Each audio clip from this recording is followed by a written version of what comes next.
Hello बच्चों, कैसे हो? एक और क्वेश्चन करते हैं हेरेंस फॉर्मूला का। A kite in the shape of A square with a diagonal 32 centimeter and an isosceles triangle of base 8 centimeter and side 6 centimeter, each to be made of 3 different shades. How much paper of each shade has been used in it?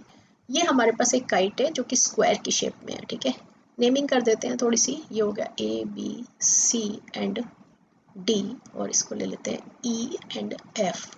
Right, इसकी diagonal दी हुई है 32 centimetre, और हमें पता है कि square की जो डायगनल्स होती है वो दोनों इक्वल होती हैं।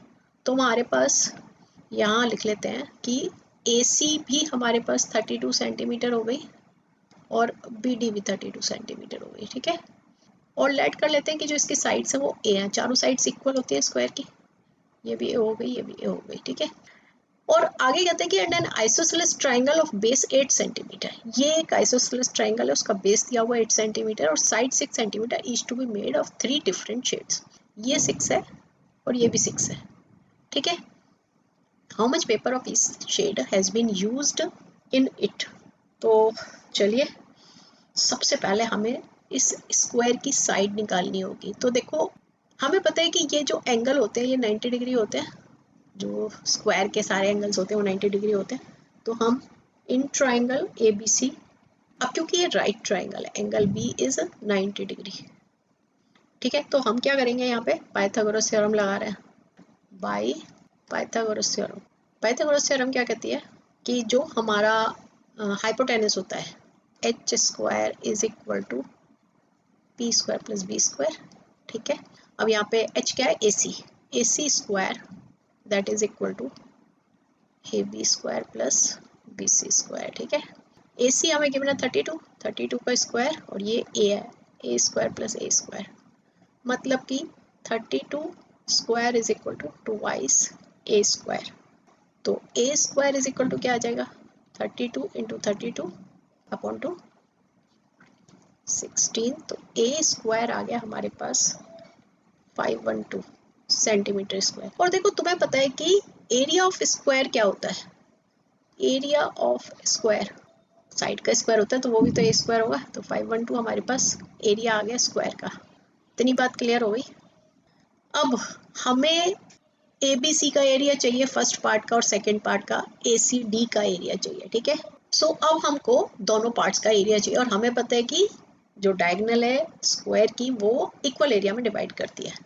तो इससे हमारे पास एक रिजल्ट आ जाएगा सीधा, area of part 1 that is equal to 512 का हाफ हो जाएगा, मतलब कि 256 सेंटीमीटर स्क्वायर। ये हमारे पास एक आंसर आ गया। एंड एरिया ऑफ पार्ट 2 वो भी 256 सेंटीमीटर स्क्वायर हो जाएगा। ठीक है, क्योंकि हम पहले बता दिया है कि जो डायगोनल होती है स्क्वायर की वो इक्वल पार्ट्स में डिवाइड कर। अब हमें क्या निकालना है, हमें निकालना है एरिया ऑफ ट्राइंगल ईडीसी।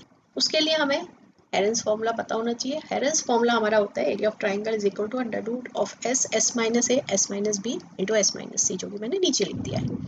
ठीक है, चलिए अब इसको सॉल्व करते हैं। ये हमारे पास दो आंसर आ गए।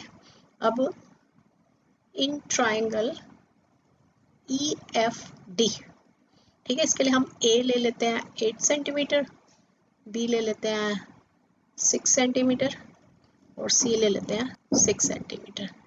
ठीक है, लेट कर लेते हैं ये हम।